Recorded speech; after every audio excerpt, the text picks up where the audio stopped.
Meus irmãos, abra a palavra de Deus em Marcos capítulo 10, verso 26 ao verso 27. Marcos capítulo 10, verso 26 ao verso 27. Assim diz a palavra do nosso Senhor em Marcos capítulo 10, verso 26 ao verso 27. Os discípulos ficaram perplexos e perguntavam uns aos outros: neste caso, quem pode ser salvo? Jesus olhou para eles e respondeu: para o homem é impossível, mas para Deus não. Todas as coisas são possíveis para Deus. Amém? Vamos ao Pai em oração. Senhor Deus e Pai, louvado seja o teu santo nome. Deus, o teu povo se reúne aqui com o objetivo de ouvir a tua voz. Nós rendemos louvores ao teu santo nome, toda a nossa vida ela é um reflexo de louvor para a tua glória. Mas nesse momento, de maneira especial, nós te pedimos para ouvir a tua voz. Ao interpretarmos as escrituras, que seja o Senhor a falar e não um mero homem. Porque um mero homem não pode provocar vida, Senhor, mas as tuas palavras são capazes de conceder vida eterna. Que em nome de Jesus o Senhor nos abençoe. É o que nós te pedimos. Amém. Amém, meus irmãos. Então, lemos somente 2 versos de um texto bem conhecido, não é verdade? O jovem rico que se aproxima do mestre e pergunta para ele o que ele pode fazer para conquistar, para ganhar a vida eterna. É um texto conhecido, a gente sabe muito bem sobre ele, sabe também o sentido primeiro do texto, que é falar justamente contra o amor pelas coisas materiais. Isso a gente conhece muito bem. Mas eu queria que a gente pensasse também numa outra pérola que pode estar um pouco mais camuflada nesse texto. E pensando nele, eu começo com uma pergunta, que é: você já se sentiu incapaz de realizar alguma atividade? Seja ela qual for, já se sentiu incapaz de realizar alguma atividade? Olha, na primeira semana do nascimento da Helena, eu tive uma pequena crise. Se eu pudesse devolver, eu tinha devolvido. Hoje não, hoje dá para deixar ela aí mais um tempo com a gente, mas se eu pudesse devolver, eu tinha devolvido. Porque eu simplesmente não conseguia fazer a criança parar de chorar e dormir. Eu não conseguia. E a Bruna estava exausta, já não conseguia mais também cuidar da Helena, porque ela já estava tão esgotada, precisava dormir, então eu tinha que ajudar, mas a criança simplesmente não parava de chorar e não dormia. E toda vez que eu pegava ela no colo e depois de muito pedir a Deus e ficar em pé, ela parava. Quando eu sentava na poltrona, ela chorava. E aí botar ela na cama era impossível. Acho que lá para as 2 ou 3 horas da manhã, ela deixou eu sentar, mas não deixava eu deitar. Então eu dormia sentado e ali pedindo a Deus: Senhor, faz um milagre em nome de Jesus, porque eu não sei mais o que fazer com essa criança. Ela simplesmente não aceita dormir. E nos primeiros meses ali da Helena, ela não me tolerava colocar ela para dormir. Tá? Eu sei que o Lucas é bom nisso, né? Sempre foi ali de colocar a Milena para dormir. Há rumores aí de que a Micaela não consegue acordar, mas são só rumores, né? Não vou expor aqui a nossa irmã, mas no meu caso, a Helena não me aceita, nunca me aceitou dentro do quarto às 7 horas da noite. Às 7 horas da noite eu aparecia no quarto para botar ela para dormir, ela já chorava, já brigava, e era uma tarefa impossível para mim. Agora ela está um pouquinho maior, ela está até me tolerando, ela já até manda um oi, até aceita que a gente fique ali junto para deitar, que eu coloque ela no bercinho e ela durma. Mas no começo, meus irmãos, eu não sabia o que fazer. E eu não sei vocês, mas eu detesto a sensação de não conseguir fazer algo. A sensação de incapacidade, a sensação de pegar uma coisa para fazer e não conseguir executar. Os irmãos que são mais perfeccionistas devem saber bem a sensação daí da ansiedade, porque para alguns não basta entregar, tem que entregar da melhor maneira, né? Tem gente que é assim. Eu tenho dificuldade de pegar, inclusive, algumas coisas que eu sei que eu não vou fazer bem. Eu prefiro nem pegar, prefiro dizer não. Nem sempre a gente consegue escapar, mas eu prefiro dizer não. Essa sensação me consome. Eu fico mal de ter que fazer uma coisa que eu sinto que eu não sou bom ou que eu não domino a função. Talvez um ou dois tenham essa mesma sensação. E aí eu fico pensando, se isso, que pode parecer um pouco difícil para mim, mas é só colocar uma criança para dormir, imagine casos um pouco mais complexos, imagine situações mais desafiadoras. Imagina você ser o responsável por reconciliar um casal que se odeia. Você imagina, um casal está para se divorciar. Eles agora se odeiam, eles não conseguem ficar no mesmo cômodo. E alguém conta contigo para você resolver essa situação. Você imagina a dificuldade que seria um negócio desse. Imagina arrumar a casa em 15 minutos, porque uma visita disse que vai chegar. Eu não tenho esse poder. Se alguém me liga e fala, estou indo aí, e a casa está bagunçada, eu falo, venha e venha de olhos fechados. Porque eu não vou nem tentar arrumar a casa em 15 minutos. Vai ficar desse jeito. A Bruna tem esse poder. Algumas outras pessoas devem ter esse poder de arrumar a casa em 15 minutos, fazer um almoço em 5. Tem gente que tem esses poderes. Eu não tenho. Outra coisa que parece impossível, cuidar de 4 filhos. Cadê a irmã Patrícia? Você imagina isso? Você cuidar de 4 meninos? Ela falou que quando um cisma de brigar, os 4 se embolam. Você imagina uma loucura dessa? Eu não consigo. Deus tem dado graça, né, irmão Jandiele? Deus tem dado graça. Mas cuidar de um exército não deve ser fácil. Mas, meus irmãos, nós temos muita dificuldade, não sou só eu creio. Nós temos muitas dificuldades em lidar com as nossas falhas. Nós temos muita dificuldade de lidar com o insucesso. Ninguém se prepara para isso. Ninguém sai de casa pensando, hoje vai ser um dia que vai dar tudo errado e vai ficar tudo bem, mesmo dando tudo errado. A gente não tem esse costume, né? A gente nem quer que isso aconteça. A gente tem muita dificuldade em aceitar perder, porque nós nos dedicamos a ganhar. Isso é normal. Reconhecer a si mesmo como alguém incapaz de realizar uma obra ou tarefa é muito difícil. Se reconhecer como alguém incapaz de executar uma tarefa é muito ruim. Você imagina, alguém pede, irmão Sérgio, faça. Não vou pedir para o irmão Sérgio não, que ele não vai conseguir fazer. Irmã Leva, você pode fazer? A sensação é ruim, né, meu irmão? A sensação é ruim de sentir que você não é capaz de fazer algo. Mas eu quero propor algo para vocês, meus irmãos, hoje. Eu gostaria de dizer que existe uma certa paz nas nossas incapacidades. E eu quero falar sobre isso. Que existe paz em nos reconhecermos incapazes, em alguma medida. Parece até papo de coach reverso, né? Hoje, em vez de dizer que eu quero que vocês fiquem bem, parece que eu quero que vocês fiquem mal. Mas não é isso. É o contrário. A gente vai chegar lá, a gente vai entender.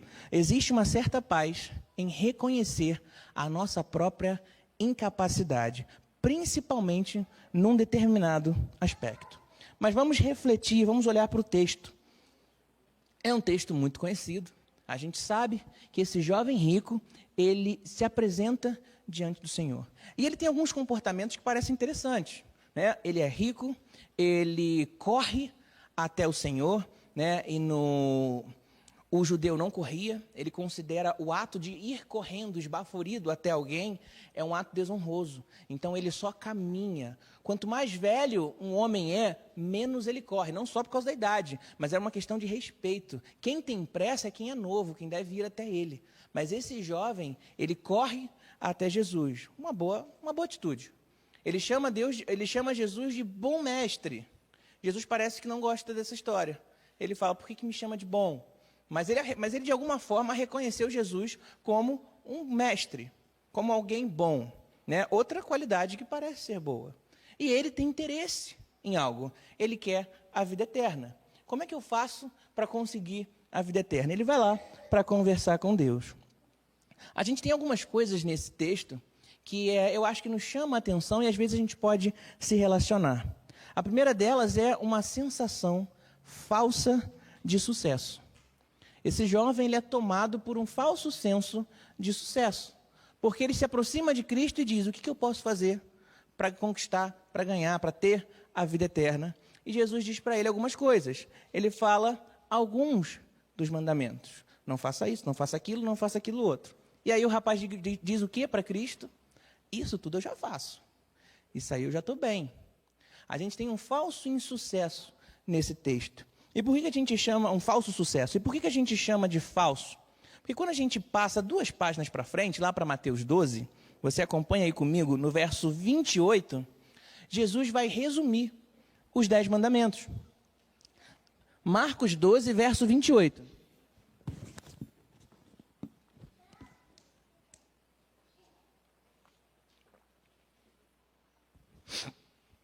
Diz assim, Marcos 12, 28. Um dos mestres da lei aproximou-se e os ouviu discutindo. Notando que Jesus lhe dera uma boa resposta, perguntou-lhe, de todos os mandamentos, qual é o mais importante? Jesus respondeu, o mais importante é este, ouça, ó Israel, o Senhor, o nosso Deus, o Senhor é o único Deus. Ame o Senhor, o seu Deus, de todo o seu coração, de toda a sua alma e de todo o seu entendimento, e de todas as suas forças. O segundo é este, ame o seu próximo como a si mesmo. Não existe mandamento maior do que estes. Jesus resumiu os 10 mandamentos em 2. Ame ao Senhor o teu Deus com toda a sua força, com todo o seu entendimento, e ame o próximo como a si mesmo, como a ti mesmo. Ele resume para esse rapaz os 10 mandamentos. Mas quando ele conversa com um jovem rico, você percebeu que ele não falou todos os mandamentos? Preste atenção na resposta do nosso Senhor para esse discípulo, para esse rapaz. Verso 19, essas são as palavras de Jesus, lá em Marcos capítulo 10, para o jovem. Você conhece os mandamentos, não matarás, não adulterarás, não furtarás, não darás falso testemunho, não enganarás a ninguém, mas está dentro desse âmago aqui, né? E honra o teu pai e a tua mãe. Ele cita aí uns 5 dos mandamentos. Por que Jesus não cita os outros? Não é curioso pensar? Por que Jesus não citou os outros? Quais foram os outros mandamentos que o Senhor Jesus deixou de fora? Bom, eu linkei aqui para nós. Ele deixou de fora, o nosso Senhor Jesus, desse papo com o jovem, 4 mandamentos, os primeiros 4 mandamentos e o último. Primeiro, não terás outros deuses além de mim. O segundo, não farás para ti nenhum ídolo. O terceiro, não tomarás o nome do Senhor em vão. E o quarto, lembra-te do sábado, pois é dedicado ao Senhor. Não parece que esses 4 mandamentos tenham o mesmo escopo, tenham o mesmo ponto central? Qual é o ponto central, ou a palavra-chave, desses 4 mandamentos? É a pessoa de Deus. É a relação do homem para com Deus. Não terás outros deuses. Não farás para ti nenhum ídolo, porque é somente um Deus que você deve adorar. Não tomarás o nome do Senhor, teu Deus, em vão. Ou seja, é preciso haver respeito para com a pessoa de Deus. O quarto, lembra-te do sábado, pois é dedicado ao Senhor. Jesus, de maneira arbitrária, ele decidiu não falar sobre esses mandamentos. Por quê? Porque era justamente sobre isso que o rapaz falhava. Era justamente aqui que o rapaz tinha problema. Jesus deixou o rapaz seguir com o seu falso sucesso. Ele dizia, bom mestre, o que eu devo fazer? Jesus disse, não faz isso, não faz isso, não faz aquele. Qual era a resposta do jovem? Isso tudo eu já faço. Eu estou bonzinho. Nessa prova eu tirei 10, Senhor.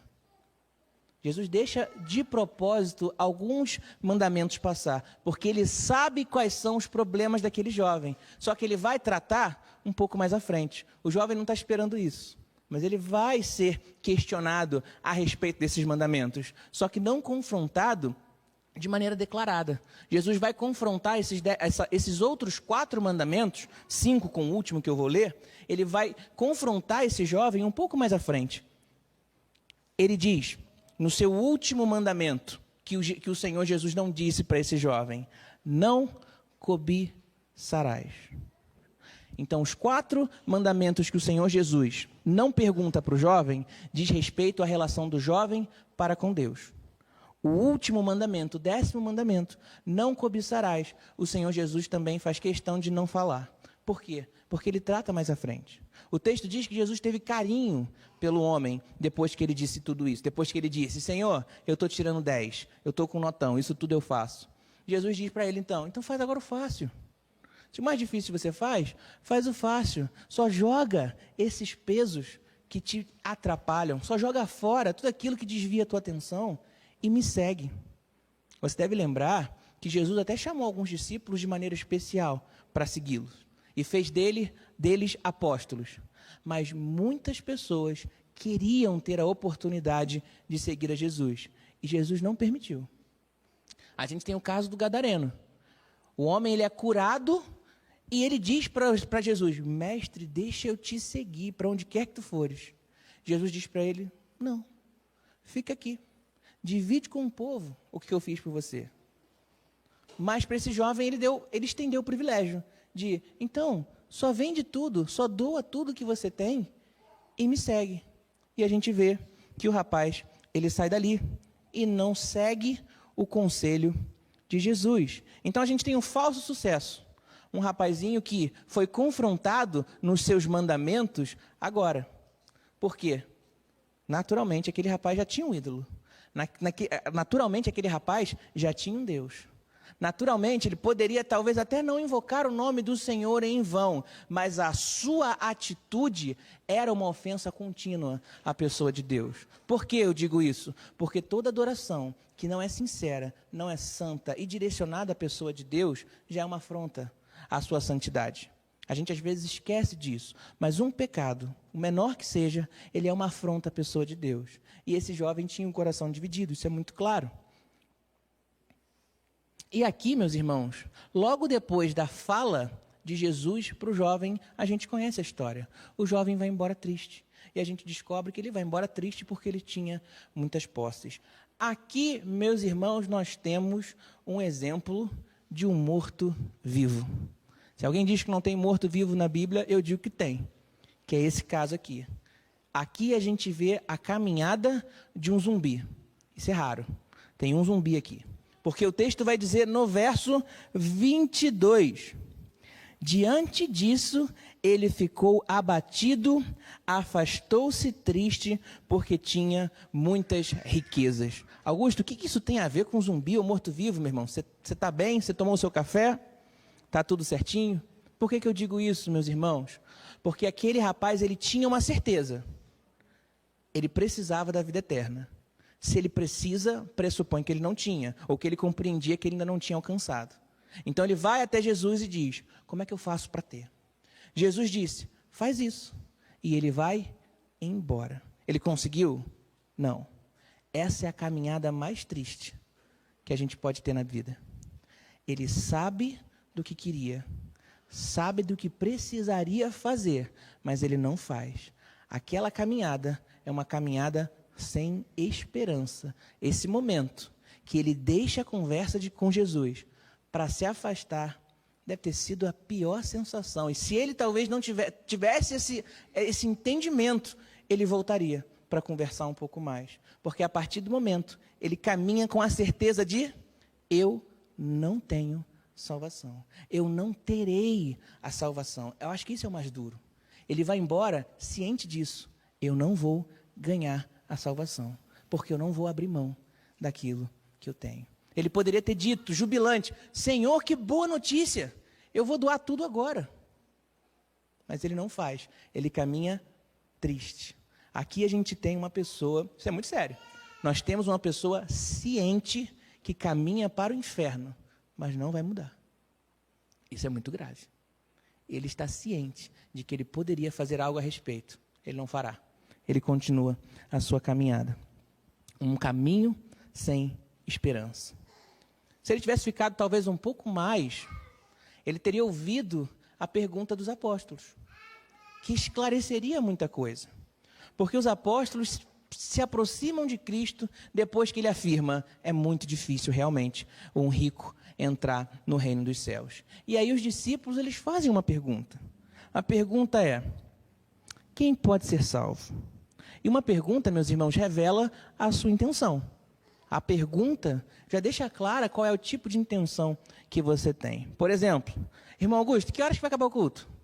Eu já sei que talvez você esteja um pouco incomodado com a duração do culto. Irmão Augusto, você não cansa de falar, não? Eu já sei que você está um pouco incomodado, que eu tenho falado demais. Uma coisa que minha mãe sempre adorou ouvir: que horas o almoço vai ficar pronto? O que tem para comer? Minha mãe adorava ouvir isso. O que tem para comer hoje? Mas o que tem para comer hoje?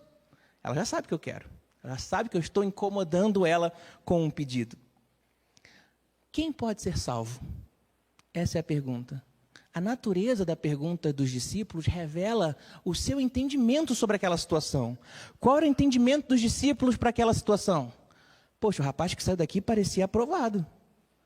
Se alguém aqui tinha a oportunidade de ganhar a vida eterna, era esse rapaz. Ele era bom, ele fazia as coisas, ele cumpria mandamentos. Ele era rico. E aqui há uma concepção bastante perigosa, o entendimento de que às vezes o dinheiro está relacionado à sua boa conduta. E a gente sabe que isso não é por aí que a banda toca. Nós não somos esse tipo de igreja, nós não temos esse entendimento. Mas aqui há uma noção de que se você tem dinheiro, você só pode ter sido abençoado por Deus. Na verdade, não. Eu acho que o texto deixa bem claro, nas palavras de Jesus, que às vezes alguém que é muito abastado pode ter recebido esse dinheiro não de Jesus, mas do diabo. Porque ele vai ter muito mais oportunidade de ir para o inferno e não de se aproximar de Deus. Então não é uma apologia, não é uma defesa à pobreza, mas é uma atenção para a riqueza quando ela rouba o seu coração. E esse jovem falhou nessa prova, nesse teste. Mas os discípulos estão impressionados. Mas se o rapaz tinha tudo, se ele parecia ser alguém abençoado, se ele tinha uma boa conduta, se ele correu até Jesus, se ele chamou de mestre e não passou na prova, não passou, não conquistou a salvação, quem pode então ser salvo? É uma pergunta séria, é uma pergunta importantíssima. E note que, de certo modo, esses discípulos, para terem esse espanto, ficarem admirados, fazerem essa pergunta, eles tinham algum tipo de admiração por esse jovem. Só que a gente tem um problema, que os discípulos e nem mesmo esse jovem entendiam. A salvação não se conquista. A salvação, ela lhe é dada. A salvação é um presente. A salvação não é um soldo, não é um salário. Você não trabalha para receber a salvação. Você trabalha porque você é salvo. E esse entendimento faz toda a diferença na sua caminhada cristã. Veja comigo, Efésios capítulo 2. Vou acelerar, Efésios capítulo 2, versos 4 e 5. O texto diz assim, Efésios capítulo 2, versos 4 e 5. Depois a gente vai ler o 8 e o 10. Mas o 4 e 5 diz, todavia, Deus que é rico em misericórdia, pelo grande amor com que nos amou, deu-nos vida com Cristo, quando ainda estávamos em transgressões. Pela graça, vocês são salvos. Pula para o 8. Pois vocês são salvos pela graça, por meio da fé. Isto não vem de vocês, é dom de Deus, não por obras, para que ninguém se glorie. Porque somos criação de Deus, realizada em Cristo Jesus, para fazermos boas obras, as quais Deus preparou antes para nós a praticarmos. Ou seja, meu irmão, minha irmã, você não faz boas, ou você não tem boas obras, você não toma boas atitudes para conquistar salvação. A salvação foi conquistada na cruz do Calvário, nós já temos. Todo sinal de boa conduta é resultado da salvação que já te foi conferida. Mas, irmão Augusto, e os maus resultados? Se eu já ganhei, se já conquistei, ou melhor, se Deus já me deu a salvação, e os meus pecados? E as más atitudes que eu tomo? É sinal de que você ainda luta com a sua natureza pecaminosa. Paulo diz que o velho homem não está morto. Ele diz que o velho homem está crucificado em alguns textos, em alguns trechos. É claro que a gente entende, o próprio Paulo fala isso, fazei morrer a natureza humana. A gente sabe disso. Mas eu gosto mais da expressão onde ele classifica o velho homem como um crucificado. Por quê? Porque o crucificado não morre imediatamente. O crucificado leva aí até uns 3 dias para morrer. Ele não morre pela dor.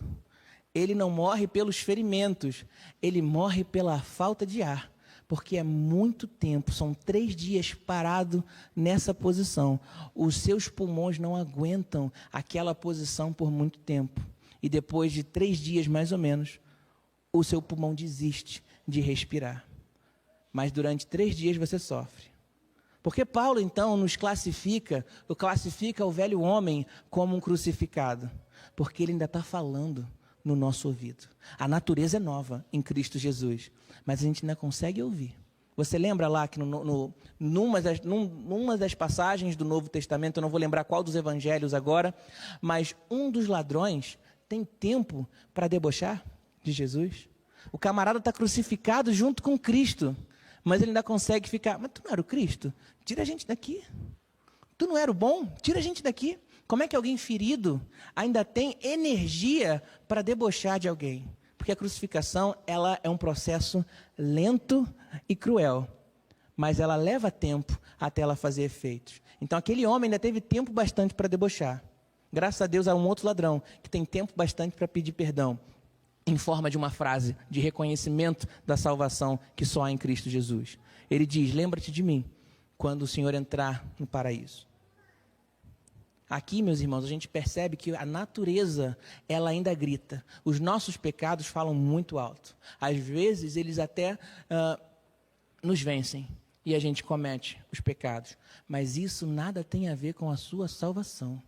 Porque se você já foi salvo em Cristo Jesus, os seus pecados são pedregulhos num processo, numa caminhada. Eles não são capazes de te vencer. Meu irmão, isso aqui é muito sério. É por isso que o Batista crê que uma vez salvo, é salvo para sempre. E aí as pessoas têm a dificuldade de pensar, mas se o cara então já está salvo, ele pode ir pecando. Não. Por quê? Porque se a salvação foi concedida, Cristo habita naquela vida e aquela vida já foi transformada. Um homem que já foi salvo, ele luta com o pecado porque ele já não tem mais amor pelo pecado. Então sim, ele pecará, mas ele já não ama o pecado da mesma forma. E é por isso que o diabo aqui fica doido. É esse argumento aqui que acaba com as estratégias do inimigo. Porque o diabo ele só pode nos acusar, só que já não há mais acusação, porque Cristo Jesus já nos conferiu salvação. Entendam isso, o diabo ele vai te dizer, você pecou. Você não estava no domingo lá na igreja? Tu não disse que já não faria mais isso? E o que a gente fala para o diabo? Eu pequei mesmo. Eu pequei, mas graças a Deus por Cristo Jesus. Porque foi por esse pecado que eu fui salvo. Cabe a mim lutar com todas as forças para não cuspir na cruz. Para não fazer do sacrifício de Jesus algo indigno. Eu gosto dessa frase. Quem disse foi o pastor John Piper. Toda vez que nós decidimos cometer um pecado de maneira intencional, nós cuspimos na cruz. Nós somos como um daqueles homens que bateram e cuspiu na cruz de Cristo. Por quê? Porque nós fazemos pouco caso daquilo que ele tanto lutou. Pense num pai que de tanto trabalhar, ele finalmente conseguiu trazer o pão para casa, trouxe a comida. E a criança joga a comida no chão e fala, eu não vou comer isso. Não era isso que eu queria, eu jogo fora. Fazendo pouco caso da luta, do esforço e do suor do filho, do pai. Nós não fazemos isso com Cristo. É por isso que o salvo não pode ter essa postura. Alguém que foi salvo em Cristo Jesus, ele pode pecar, porque ele ainda está em processo de transformação.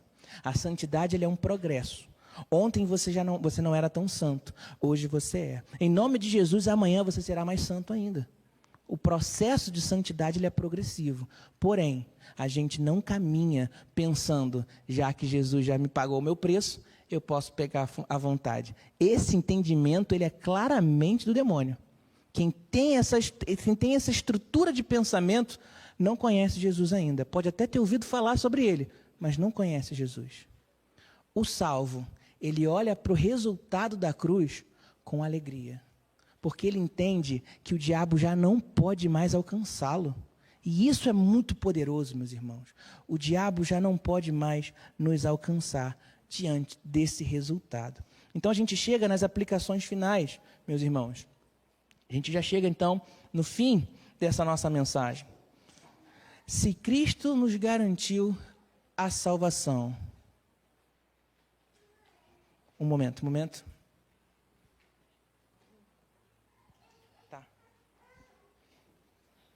Se Cristo nos garantiu a salvação, caminhe na fé, sem viver na opressão pelo pecado.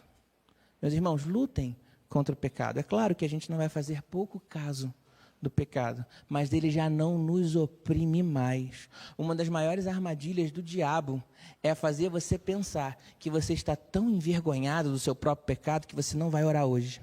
Você está tão envergonhado que você não vai ler a Bíblia. Esse é uma das maiores artimanhas do inimigo.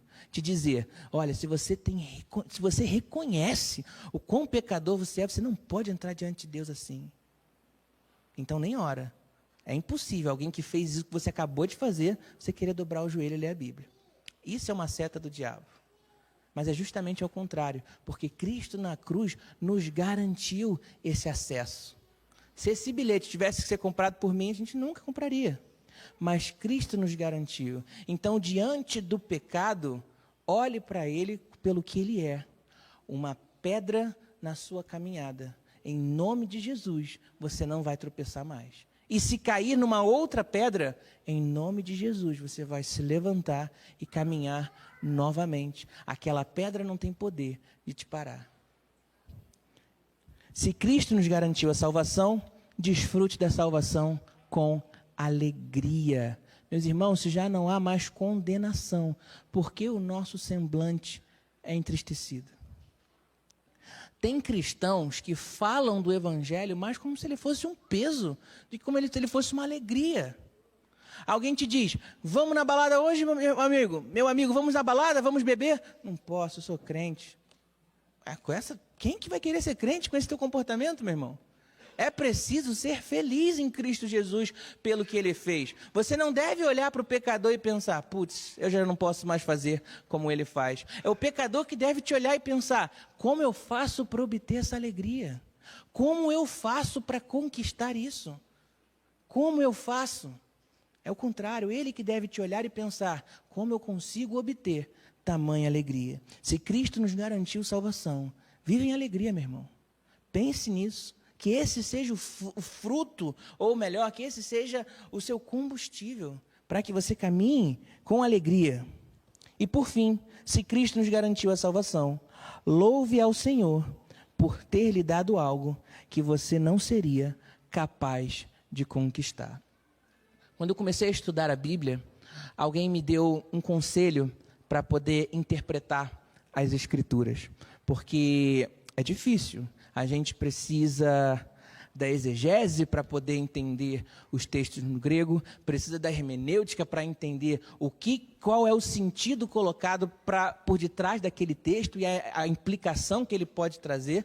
Então, tem algumas coisas difíceis de você compreender. E alguém me deu o seguinte conselho: toda vez que você for interpretar a Bíblia, pense naquilo que mais glorifica a Deus e naquilo que mais humilha o homem. É por aí que você vai encontrar a interpretação correta. Naquilo que mais humilha o homem e aquilo que mais glorifica a Deus. Porque a gente precisa reconhecer a dádiva que o Deus nos concede quando olhamos para a desgraça que nós somos. Vermes, pecadores, não poderíamos ser salvos. Desespero. Acho que todo mundo já viu aquele filme do Titanic. É um momento muito, muito marcante, quando o barco está virando, as pessoas se desesperam e alguém decide tocar um louvor e cantar um hino. E você percebe ali, o hino é bonito, é claro, é nosso, é claro que vai ser bonito, é um hino cristão, não tem como não ser. Mas é muito curioso o pensamento por detrás daquelas pessoas que se reuniram para tocar. Eles dizem, bom, é nosso último momento, não tem mais o que fazer, então vamos só distrair o povo, tentar amenizar as suas dores. E depois que eles tocam, alguém vai embora e o violinista fica sozinho e puxa o hino. Aquilo ali só no filme. Para aquilo ali acontecer de verdade, a natureza humana não seria, vamos só tentar então tocar uma musiquinha para distrair o povo. Não. A única coisa, o único mecanismo que poderia fazer com que aquelas pessoas, diante daquele tipo de situação, decidissem cantar a Deus, é saber, não há condenação. Esse mar só nos leva até aqui. Mais fundo que isso não dá. O Senhor Jesus já tomou os grilhões da morte e já venceu na cruz por nós. A gente vai só tomar um banho aqui, vai ser gelado, mas a gente se seca na glória. Isso é muito importante, meus irmãos. Isso é muito importante. Louve ao Senhor por aquilo que Ele fez e que você não poderia fazer. Eu amo a minha filha Helena, porém eu não posso provocar salvação nela. Eu posso instruí-la com o melhor das minhas habilidades. Mas é só, se Jesus não tocar naquela alma, vai ser sempre uma pecadorazinha. Se Jesus não alcançar aquele coração, vai ser sempre uma pecadora. Nós agradecemos a Cristo por aquilo que Ele fez, que nós não poderíamos fazer. É por isso que vivemos em alegria. É por isso que vivemos livres da opressão do pecado. E é por isso que vivemos cantando, em louvor a Deus, pelo que Ele fez por nós. Amém?